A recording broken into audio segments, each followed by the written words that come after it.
Hello Internet, it's Darkstrider the YouTube Assassin, and yesterday was a huge day for Ubisoft and Assassin's Creed Odyssey.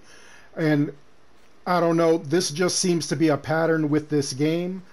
I'm gonna admit that when I first started hearing rumors about this game, I was kind of worried. I really was. I didn't know how they were going to handle this series, especially after Origins, and everything that they ended up doing, going further back past an origin story. It's kind of wild. But they did do a lot of incredible things yesterday with the Legacy of the Hidden Blade Episode 3. Not only did it tie up our whole DLC there, it actually gave us great closure and a lot of great surprises. We also got a lot of great gear. The Master Assassin gear, which is basically Darius's gear. We also got an incredible sword, the Sword of Kings. I mean, absolutely incredible, when you think about the potential that this sword has. Now, throughout all three DLCs, they gave us a lot of different things that were like kind of back and forth. Some things for Hunter, some things for Warrior, some things for Assassin, and it was kind of broken up. It really didn't make sense because it really didn't all fit together. Like the Persian Elite bands and that whole set, I believe we actually got this, I want to say in episode 2. So, I mean, it is a great set, a great Warrior set, when it's like combined with, this over here, the Sword of Kings. It could be probably one of the best Warrior builds ever. So that's something that I'm going to be working on. I already have like 6 different builds that I'm working on just based on like the stuff that we got just out of the whole Legacy of the First Blade, the entire series there. It's just like absolutely incredible. We also got new abilities in, across all 3. Initially, we got this one, which was Death Veil, in episode 1. This just makes the enemies disappear if you're on an assassin-style mission. For your Hunter, we actually got Rapid Fire, which is actually like really good. Just machine gun arrows coming out. It's incredible. And then in episode 3, we got Fury of the Bloodline, which actually just... It's just going to dominate Warrior builds. This combined with Battlecry of Ares, you're looking at some serious damage. Not just that, but we also, besides this, the Sword of Kings here, we also got another heavy mallet here, the Roar Unending. And this thing, look at it, 20% damage with Fury of the Bloodline ability. Even if you don't use it on this weapon, you add it to one of your other weapons, that 20% damage, that's going to be some killer damage. So I can't wait to work on those builds for you. Just keep it locked on this channel. That way you'll see it as it comes out. Now, I'm going to explain a couple of things. So we're going to go into some minor spoilers that are concerning the main campaign, all right? So if you haven't completed the main campaign, or you haven't gotten at least past chapter 5, you might want to shut this video down and come back to it later until like after you reach chapter 7 or 8, okay? But here we go into it. So as we begin our mission in the Legacy of the First Blade, the entire DLC, one of the first things you have to understand is that, first of all, you're not going to be able to unlock the quests or the missions until you get to around chapter 7. Once you meet your mother, Marine, and you start doing all kinds of quests for her, you get to about here, this Home Sweet Home quest.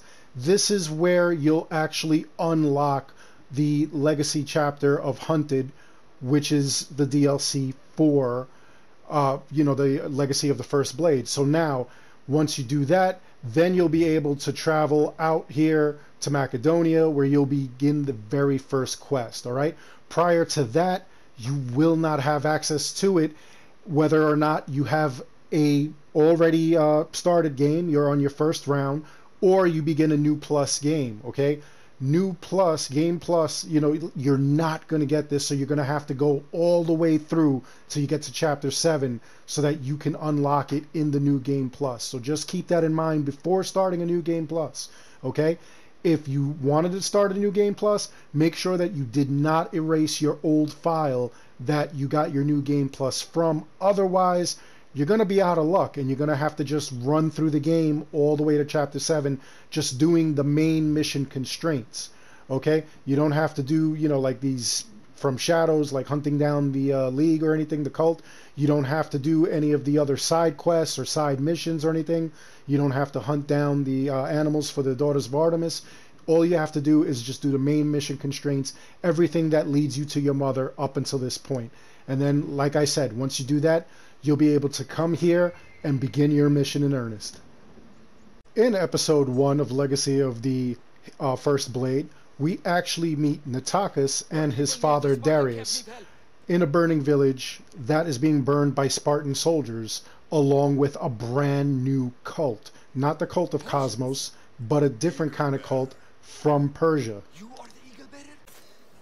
Cassandra actually won't meet Darius until a little further into the story, past the burning village. And it's here that we actually meet the proto-assassin, the legend that we find in Ezio's basement of Monterione. This is the first meeting we have with the very first recorded use of the hidden blade. This is a proto-assassin, and we're loving every minute of it. We also find out about Darius's origin, who he really was, why he tried to kill King Xerxes, and how he came to be on the run. All an incredible story. All kind of touched upon when we look at his statue in Monterione, but don't have the full effect of what's really going on. Has gone out hunting, besides getting to meet and know all about the man, the myth, the legend that is Darius, the proto-assassin, we are also introduced to a brand new cult branch. Rather than the cult of Cosmos, this is the Order of the Ancients, and we have to unveil each branch in this order of hunters.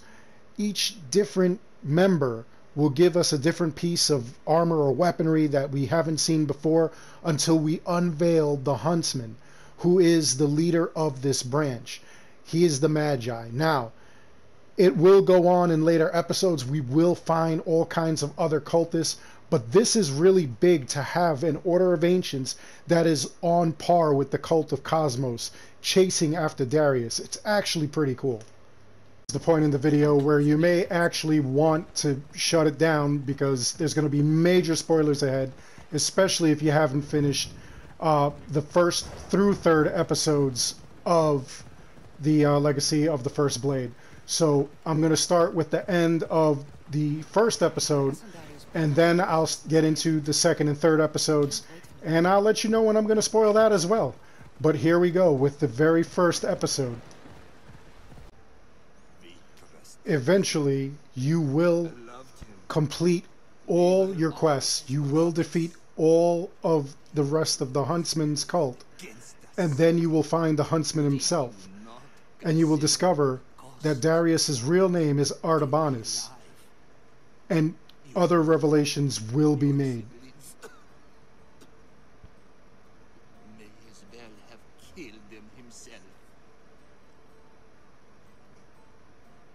You're in the Order. You deal in lies. Lie would. A dying mad lie. Darius! Say something! Yes, Darius. Tell them about our promise. To protect Persia, our children, their future. Then write it. Why did you betray us? King needs to die, Amorgus. We can't just stab all our problems. Artaxerxes is king now. His father and his father before him were Order puppets. With the Order, we can take no chances. What if the Order aren't our enemy? They're powerful. Maybe if we work with them. As you could see, there were other revelations between Amorges and Artabanus. Artaxerxes dies, as does anyone in league with the Order. After killing Xerxes, Artabanus renames himself Darius, and then goes about the mission to kill Xerxes' son,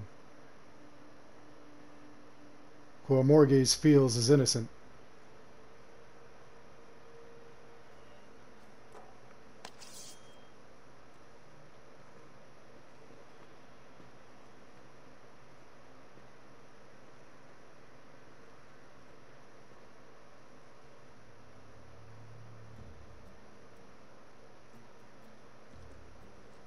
As I suspected. I can't let you in there, Artabanus. They got to you. No. I went to them.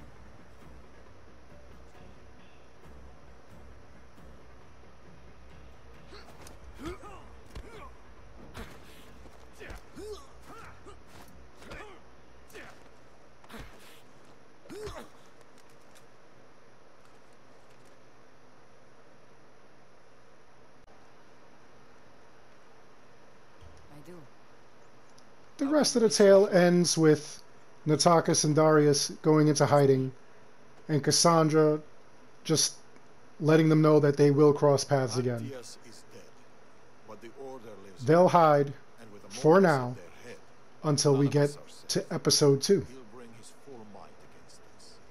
Warrior. Our next episode begins with a mysterious letter asking you to come to the town of Dime, where you'll find your buddy, and he's back. Darius, do you ever rest? After Macedonia, after the Huntsman, nowhere in the Greek world will ever be safe. Not for us. We can never rest. Now, for this next part, if you haven't completed the Legacy of the First Blade, episode 2, you may want to turn this part of the video off, because I'm going to give a couple of spoilers for this episode in regards to what happens from here on. Are you ready? Okay.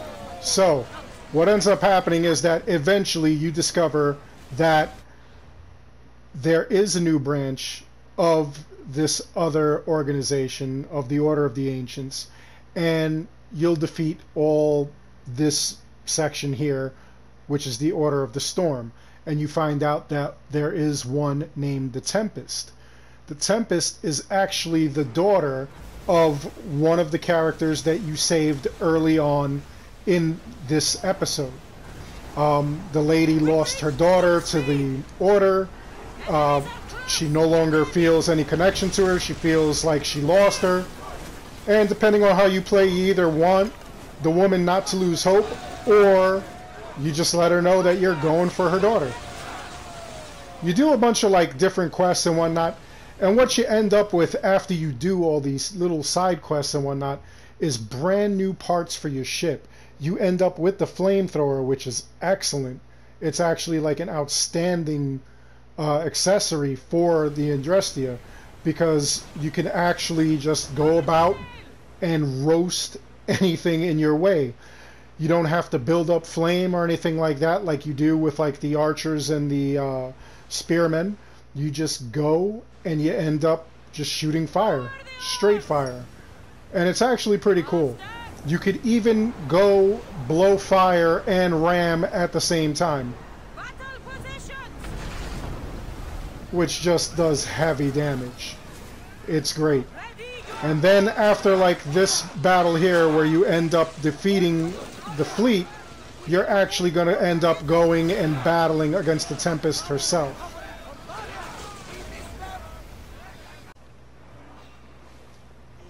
After a few more cutscenes and other things going on in between, you end up actually battling the Tempest and her actual fleet. And it ends up to be like a massive battle. These are some pretty powerful ships. If you don't have the Chimera's breath, you may run into a little bit of trouble. And then, of course, there are the outside forces of other pirate ships and things of that nature, which is really going to be a pain. But your main focus is the Tempest and her ship.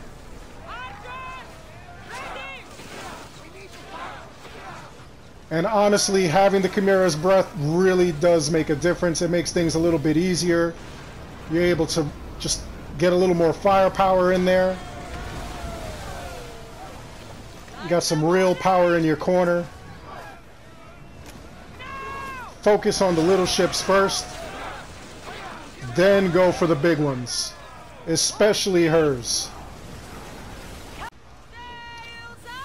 Her ship, the Skyla, the Skilla, or however you pronounce it, it's massive, as you can see.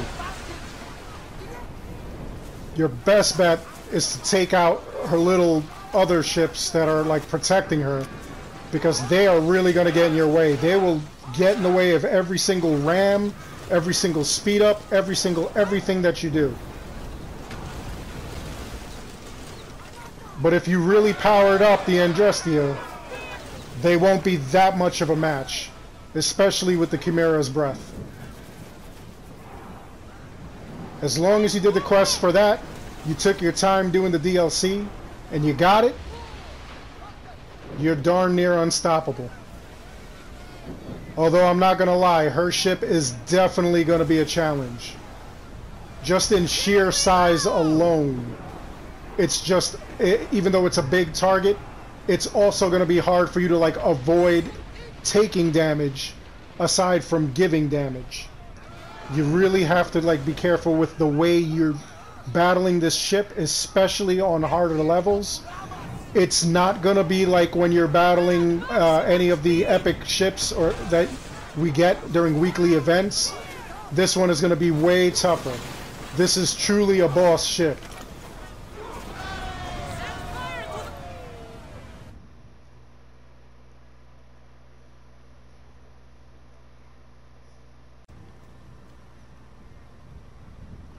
The Tempest, however, is a tough gal. She's not going to go down easy. She'll wash up on shore, and then the real battle will begin between you and the Tempest.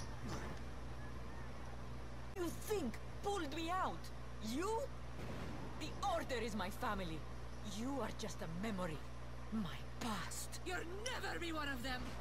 You're a tainted one, Fila. What? I know what I am. Amorges gave me purpose. The Tempest and Cassandra share a similar heritage, as you can see. You don't have to prove anything to anyone. You can choose to actually battle her outright, or you could try to win her heart.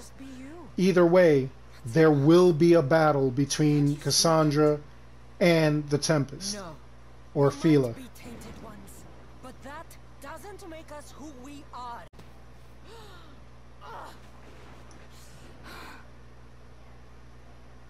Get up! Complete your mission, Tempest! It's the will of Amorges!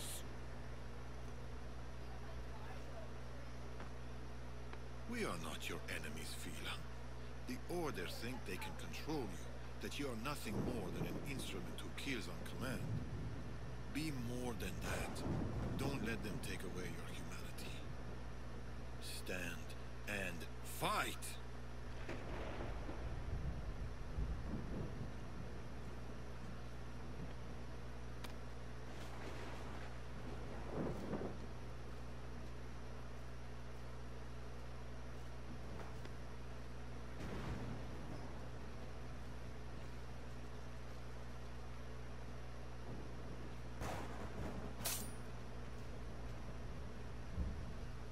Mater, please don't die.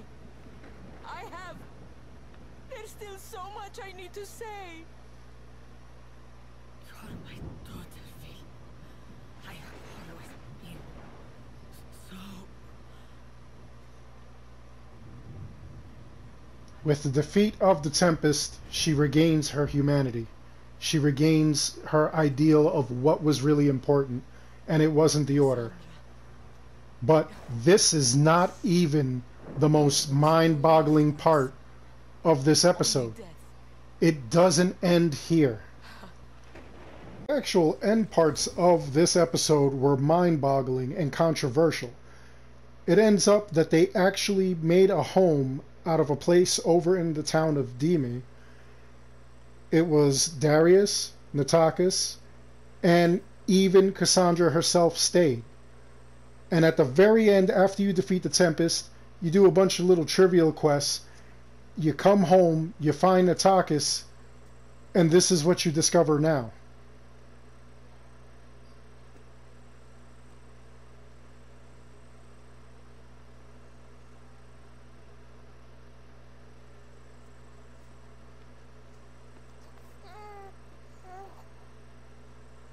How is my Elpidios? How is my son? Now, the reason that this was controversial was many things. First of all, people were blown away that Alexios or Cassandra would have a heterosexual relationship with another character. That, you know, that's what you settled on. They made the choice for you. Ubisoft did not change it. It's kind of weird. It's kind of strange that people were that upset over it, but, you know, I guess in the LGBT community, you know, they were hoping for not such a great restriction. The other thing that was crazy was that the trophy or achievement you unlocked for this was called something to the effect of, yeah, this is growing up or something. And even that was controversial. And they ended up changing it to the blood of Leonidas, in which the description was continue the bloodline. So that was kind of how they put a band-aid on that, I guess, the way Ubisoft did it. This was kind of crazy, but again, Natakis stayed, Darius stays, they had a child, and this is the end of the second episode. And like I said, it blew people's minds. I'm not going to lie, it did blow my mind. I didn't think that Alexios or Cassandra was going to settle down, but it ended up happening. And so the third episode starts with the whole family life thing. You'll see that they're dealing with the baby, Natakis is being a dad, Cassandra's being a mom. It's actually heartwarming and endearing. Although it does get kind of intense as you go along. They're still being hunted, Darius and Natakis. And once the Order of the Ancients discovers that they had a child together, that the Tainted One now has an heir, things get real. Tragedy strikes when Darius and Cassandra are away from the village. Amorgus shows up, burns it down, and then Elpidios and Natakis escape to the boat as Darius stays behind in order to save everybody else.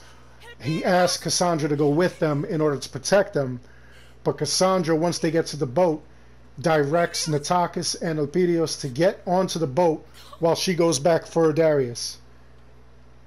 And then you get kicked right in the feels as Natakis is dead and Elpidios is missing. So now, this is the premise of the third episode.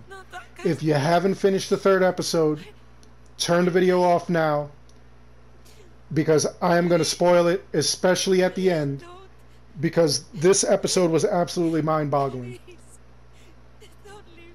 Are you still with me? Then let's go for this ride. On at the beach that day, no Natakis, no child. They had escaped.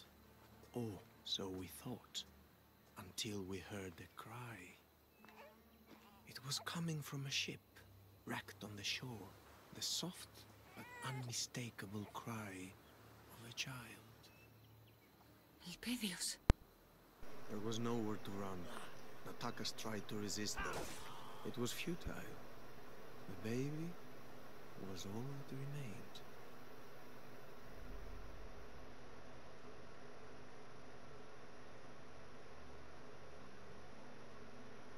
there is a lot of emotion that happens in this episode.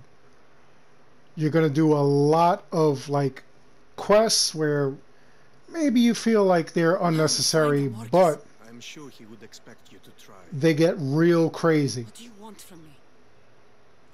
And you end up meeting a lot of characters, just like Gergis here, who think that they're doing something right. There are no absolutes. They're doing something that they believe in, that they feel is the correct path. But also to warm, to But cast the light in the dark.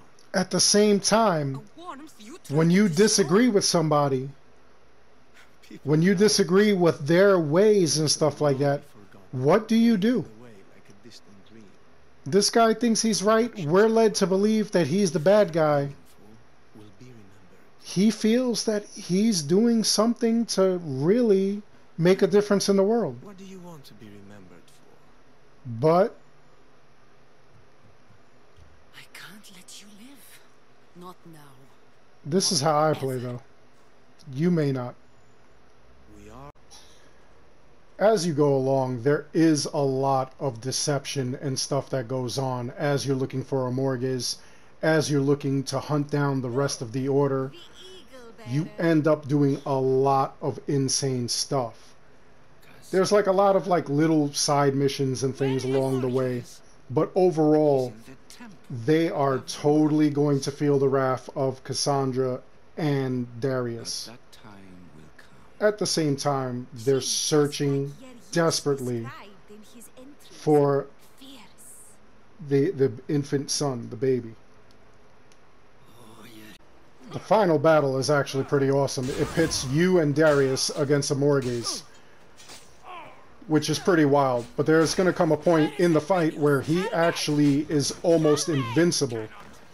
And when that happens, you're actually got to be careful with what you're doing and how you're fighting.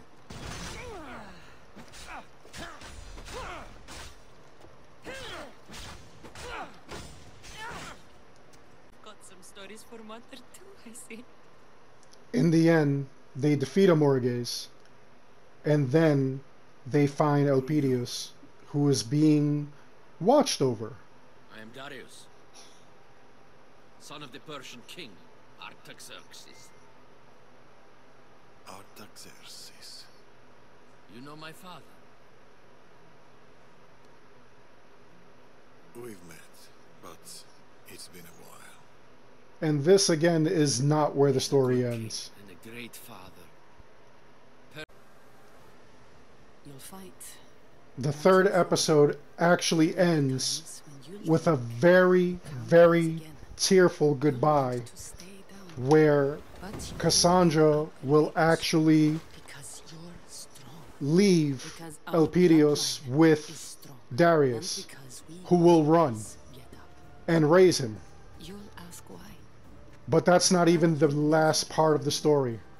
The surprise twist at the end is actually what blows everyone's mind. And I'll always fight for you. You and those that will come after.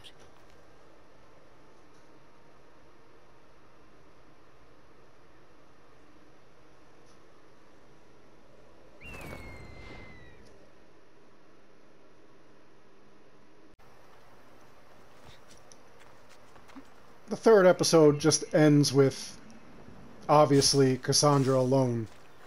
And, you know, she has Darius's full set, which is going to make for some awesome, awesome builds, which I'm going to be working on.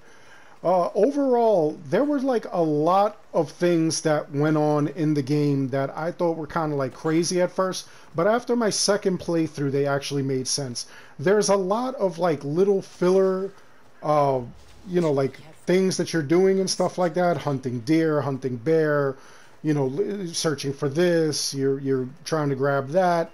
And at first I thought, you know what, this is kind of silly, but as I went through it all, it actually made sense. It makes more and more sense because you actually do all these little quests. They all have purposes later on as you're playing the game. They actually fill in the gaps. They actually let you see what's going on. They actually, you know, build up the tension and the relationship between Cassandra and Natakis, or Cassandra and Darius. So they really did well with that. And I gotta say, at first, like I said, I thought it was kind of ridiculous, but as we went through, it made sense later on.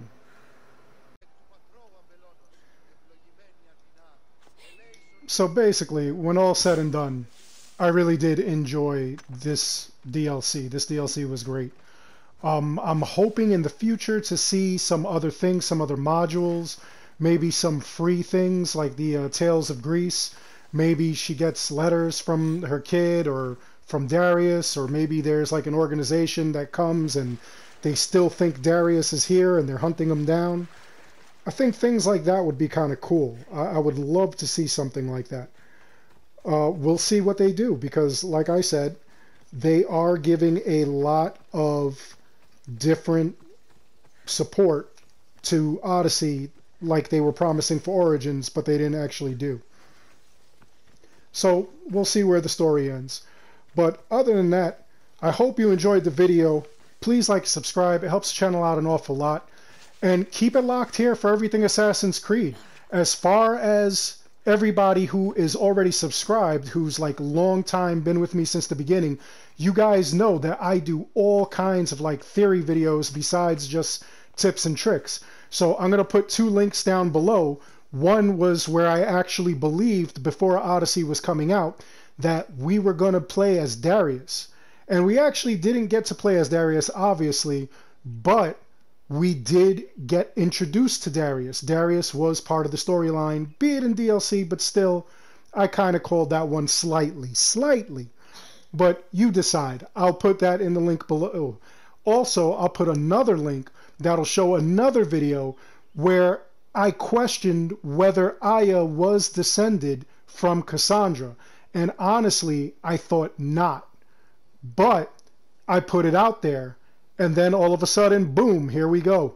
We have a DLC that shows that she is related to Cassandra. So there's lots and lots of things that go on. I do other conspiracy theory videos and stuff like that. I do game theory videos. I just like to have a good time with it. Some of it I get feedback from you guys, and some of it I just think of and I run with it, and I want to see what happens. And most of the times, I mean, some of you guys are pretty mean in the comments. You don't believe that something's going on. You don't believe we're going to be playing as this person, that person, the other one. And then, boom, kind of sort of right, or kind of sort of nailed it. So Ubisoft, if you are watching my videos and you're doing things based on my videos, I think you guys owe me some compensation. I really do. Just joking. Anyway, I enjoy these kind of games. I'm going to end it here. Like I said, please like and subscribe. And as always, thank you for watching.